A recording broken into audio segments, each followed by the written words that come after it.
Централно издание на дневникот Добро вечер. Еве кои настани го одбележаа денот. Брачен пар од Скопје загина во сообраќајна несреќа. Нивното 7-годишно дете се бори за живот. Во Богомила отворен рекреативен центар за пензионери и млади.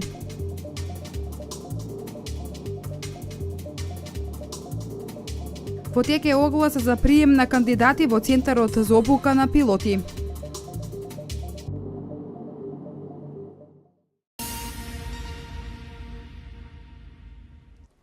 Тешка сообраќајна несреќа се случи на магистралниот пат Удово Демир Капија. Млад брачен пар на околу 40 на години ги загубија животите.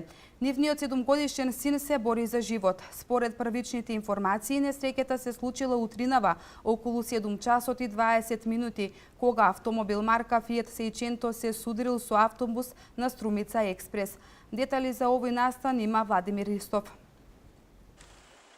Брачен пар од Скопје ги загуби животите, а нивниот 7-годишен син се бори за живот во сообраќајна несреќа која се случила утрово во 7 часот и 20 минути на магистралниот пат Демир Капија Удово. До несреќата дошло кога возило марка Ауди удрило во автобус на Струмица Експрес. Од ударот автобусот се префрлил на другата коловозна лента, што директно удрил во автомобилот марка Fiat Seicento, во кого биле сега починатите сопружници и нивното 7-годишно дете.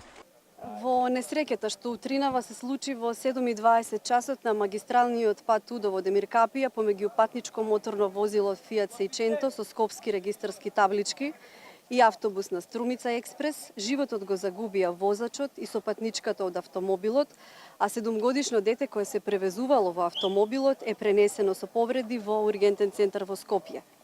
Увид на лице место изврши екипа од ПС Валандово, раководено од јавен обвинител. Сообраќајот се пренасочува преку Радовиш и Струмица. Се работи на целосно расчистување на случајот. Поради сериозноста на повредите, детето е пренесено на лекување во ургентниот центар во Скопје. Предпланува околу 8 часот со две амбулантни возила од здравниот дом од Неготино донесени се 4 повредени на различита возраст, од кои што еден пациент роден 2009 година со животно-загрозувачка комбинирана повреда на градниот кош и на стомакот. После кратка реанимациона постапка е транспортиран на клиниката за детска хирургија. И една пациентка која што во моментов е кај нас на оделение мајка на другите двајца пациенти е со повреда на колк, значи скршеница на колк, животно незагрозувачки, во моментов е стабилна, и нејзините две деца на различита возраст кои што немаат телесни повреди, али се согласно на целата ситуација под стрес. И они се кај нас задржани на оделение. Основното јавно обвинителство работи на утврдување на околностите под кои се случила сообраќајната несреќа.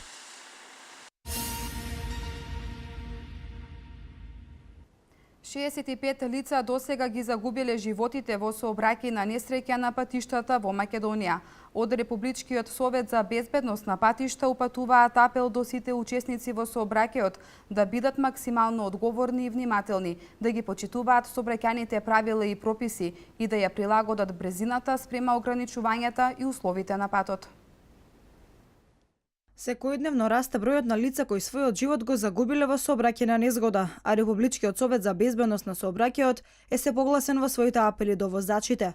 За првите 6 месеци од оваа година, според статистиката, вкупно 65 лица го загубиле животот во сообраќајна незгода. Од таму велат дека сообраќајната култура е алката која игра најголемата улога да се избегне незгода.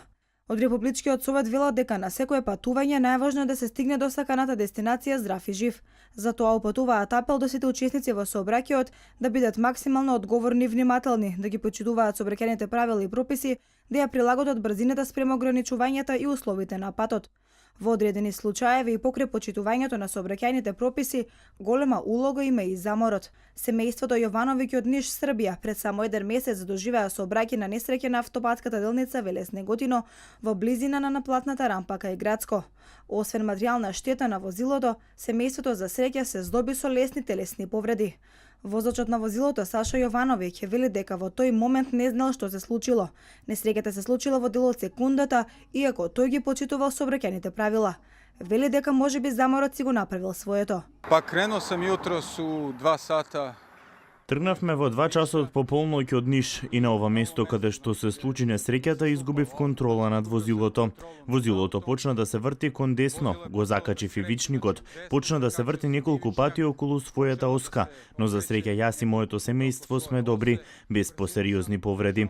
Возев согласно пропишаните правила на патот. Дошло е до Брзото возење, алкохолот, несоодветното растојание, неправилното пристигнување, лошиот правец на движење и технички неисправното возило честопати се кобни и пресудни во сообраќајните незгоди. Според податоците на Советот за безбедност на сообраќајот, летниот период е најкобен на патиштата. Посебно истакнуваат оттаму дека само во август минатата година 20 лица го загубија животот на патиштата во Република Македонија.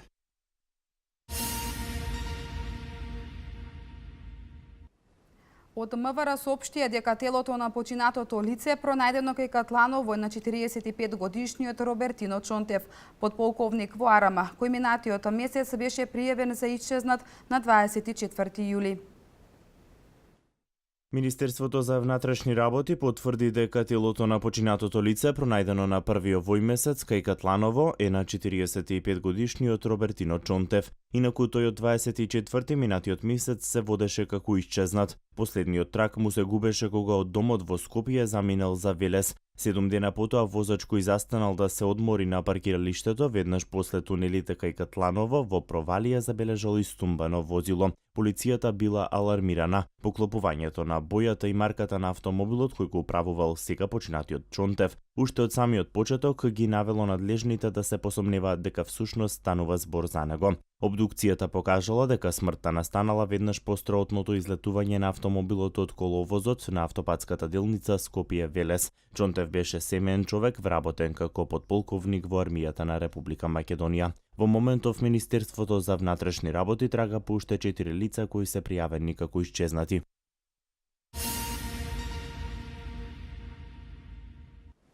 Фондацијата Тиквешки вински пат денеска во Кавадарци потпиша договор за соработка со Италијанско-македонската стопанска комора со седиште во Рим. Според договорот, двете страни, представувани од директорката Виолета Јанкова и председателот на комората Енрико Петрела, ќе ја прошират соработката од етнолошкиот туризам во неколку други сфери. Градоначалникот на Кавадарци Александар Панов, во чиј кабинет се потпиша договорот, нагласи дека денешната средба отвора уште многу теми поврзани со бизнисот и со интересот на италијанското стопанство во Република Македонија, кои ќе значат и нови вработувања.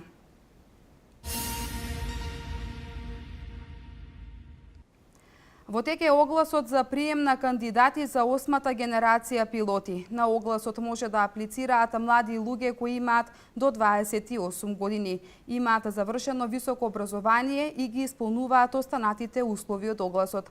Може да аплицираат и на тој начин да се стекнат со можноста да имаат нови знаења. Огласот за прием на кандидати за 8-та генерација на кандидати за пилоти е во тек. Од владата на Република Македонија истакнуваат дека ова е уште една можност за младите лица кои сакаат да се едуцираат и обучуваат за пилоти, да аплицираат на истиот, да добијат одлична обука и стручна едукација по завршување на периодот на обуката и по завршување на периодот на обуката да бидат вработени во Арама, односно МВР. Центарот за обука на пилоти представува еден од стратешките проекти на владата во рамките на одбраната и безбедноста, за кои што беа инвестирани над 40 милиони евра. Тој поседува високо софистицирана опрема, наставата која што се изведува во него е високо квалитетна и во еден добар дел е преземена од Оксфорд универзитетот, а изведуваат домашни и странски експерти од оваа област. Веќе центарот е препознаен и од странски држави кои што поради неговиот квалитет испраќаат свој кадар за едукација во него. Од владата апелираат до сите млади луѓе кои имаат до 28 годишна возраст, имаат завршено високо образование и ги исполнуваат останатите услови од огласот да аплицираат нистиот и на тој начин да се стекнат со можноста да имаат нови знаења, нов квалитет, нови вештини кои ќе резултираат понатаму во нивниот кариерен развиток со загарантирано вработување во армијата или во полицијата.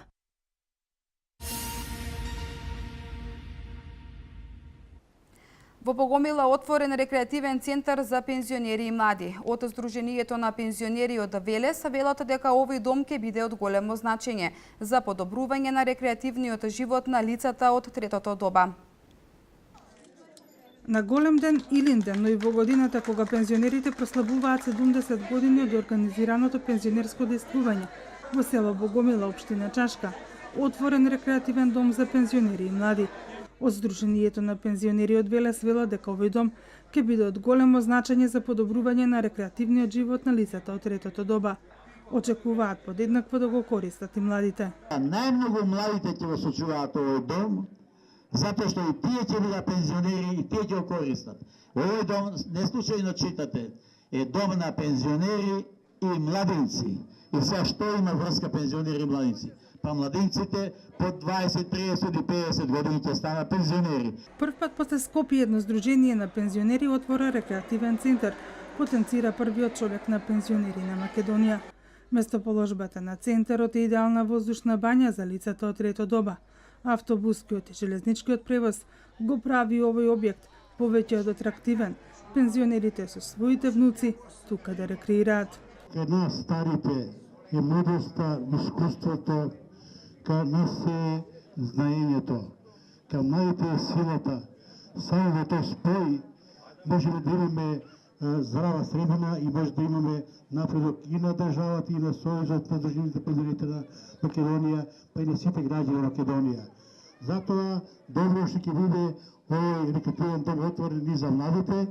Вие создадовте личности кои што се борат за да ви го подобрат вашиот живот во вашите возрастни години, затоа што вие така не научивте. И јас се надевам дека во иднина уште многу години ќе ни требате за вашите совети да можеме да ги спроведиме на местата раководни кои што сме во моментов. Рекреативниот центар веќе од денеска ги има првите гости. Чекаме само да го отворат и да дојдеме, да одмараме тука. Те со намера да дојдете? Да, ние сакаме, уште вчера се информиравме, сакаме меѓу првите ако треба.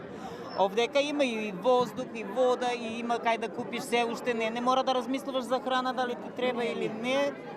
Само парите в джеп и иди. Со одењето во пензија, луѓето го губат тој континуитет на контакт со другите краеви, така да ваквите објекти ќе придонесат да доваѓаат и да се дружат. А дека лицата од третото доба имаат уште многу што да кажат и покажат, доказ е нивниот вчерашен настап. Пејќи и глумењки, тие го надополнуваат слободното време, но и ја промовираат македонската историја.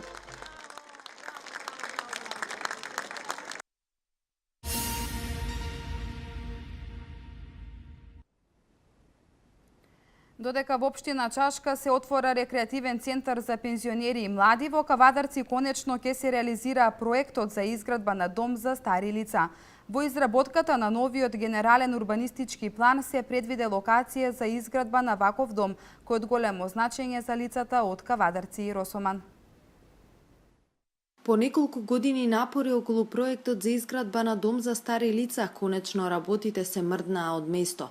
Пензионерите од следната година ќе добијат место каде ќе ги поминат последните години од својот живот.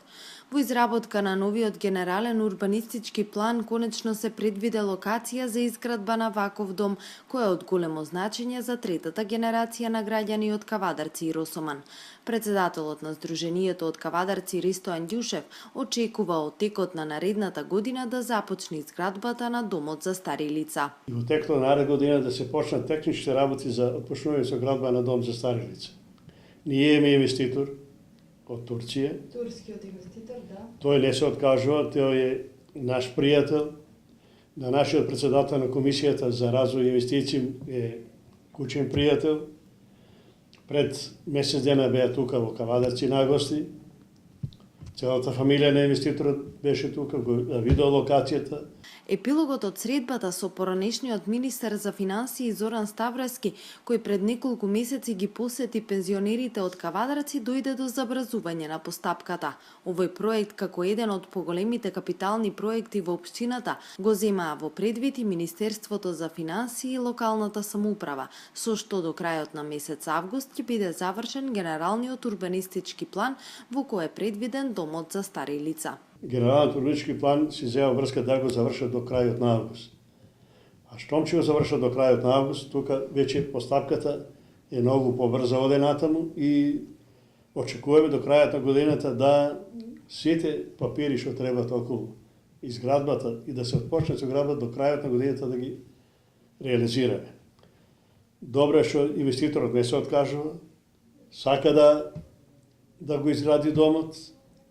Текам пред месец дена кога беше разговарахме со него, вика нема откажување.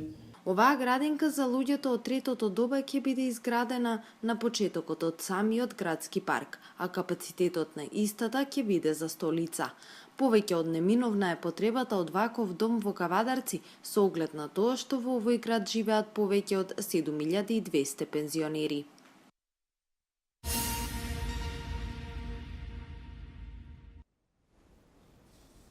Во Државната изборна комисија до денеска се пријавиле 1224 граѓани со спорни записи. Во Гевгелија евидентирани 80 бегалци во изминатите 24 часа. Вести од земјава. 1224 граѓани чишто записи во избирачкиот список по извршените вкрстени теренски проверки се спорни, односно има несовпаѓање на податоците во избирачкиот список, заклучно со денес 3.8.2016 година до 13 часот, извршиле пријавување до Државната изборна комисија. Од нив 387 се пријавиле во подрачните оделенија и канцеларии и дополнителните канцеларии на ДИК, додека 837 за пријавување искористиле веб апликацијата на интернет страницата на Државната изборна комисија. Според објавената табела, најголем дел од пријавените се од жители од општина Чаир 255, следат општина Аеродром со 90, општина Центар со 83, општина Тетово со 78 и 64 пријави од граѓани од општина Гостивар.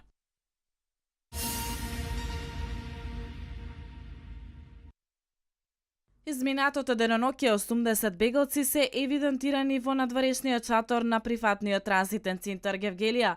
Бегалците се фатени во неколку обиди за нелегално минување на границата од Грција во Македонија и се приведени од страна на граничната полиција, соопштија представници на Меѓународната организација за мигранти. Поголемиот број од нив се од Авганистан 39, 11 се од Сирија, по тројци има од Мароко и Ирак, петорица од Пакистан, двајца од Тунис и 17 бегалци од Алжир. Половина од нив се бегалци кои доаѓаат од земји каде се водат воени дејствија, а половина се сметаат за економски мигранти кои тргнале во потрага по подобар живот во некои од земјите на Европската Унија. Од регионалниот центар за управување со кризи во Гевгелија информираат дека во прифатниот транзитен центар Гевгелија се сместени 120 бегалци останати по затварањето на Балканската рута. Двајца од нив моментално се наоѓаат во болница во Скопје, а двајца во невропсихијатриска болница во Негорци.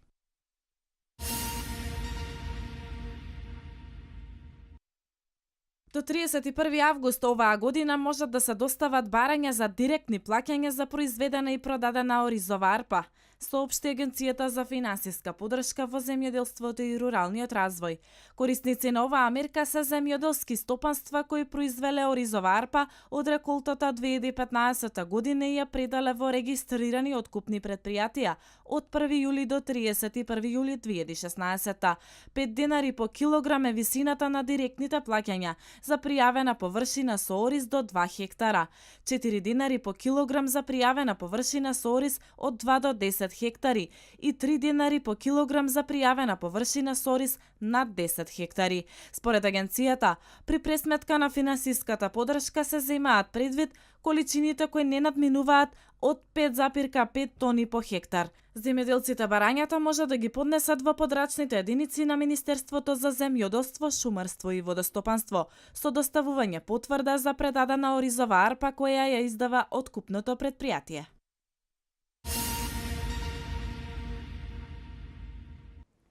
Вистинска драма се случувала на аеродромот во Дубај, каде авион со 275 патници и членови на екипажот на компанијата Fly Emirates се запали при слетување.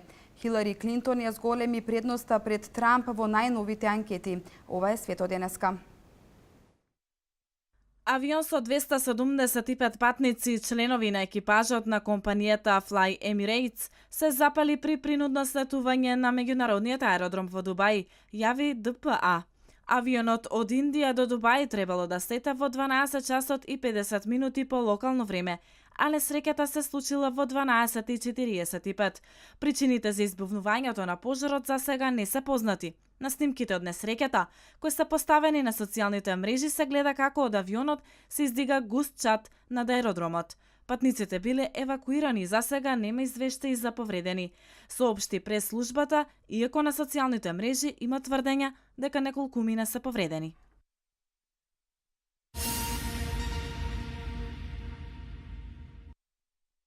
Хилари Клинтон, кандидатката на Демократската партија за председател на Соединетите Американски држави, ја зголеми предноста пред републиканскиот ривал Доналд Трамп, покажуваат најновите спроведени анкети. За разлика од претходната анкета, каде Клинтон имаше 6% пред Трамп, сега демократската кандидатка своето водство го зголеми на 8%. Околу 43% од испитаниците се изјасниле за Клинтон, 35% за Трамп, додека 9% од анкетираните би го дале гласот за некој трет кандидат.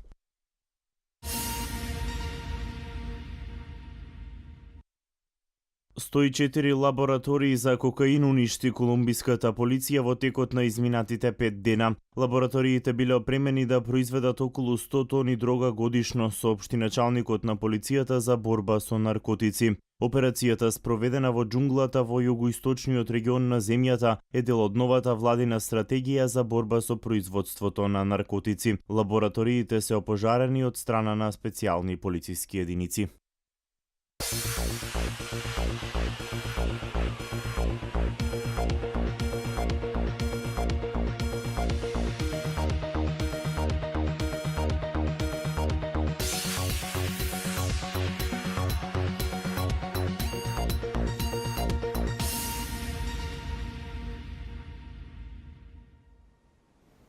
Денеска имаме сончево време со умерена облачност. Температурата достигна до 34 степен. Утре ќе имаме слично време на денешното. Деталите во продолжение.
Тука е крајот на централното издание на Дневникот. Пријетно!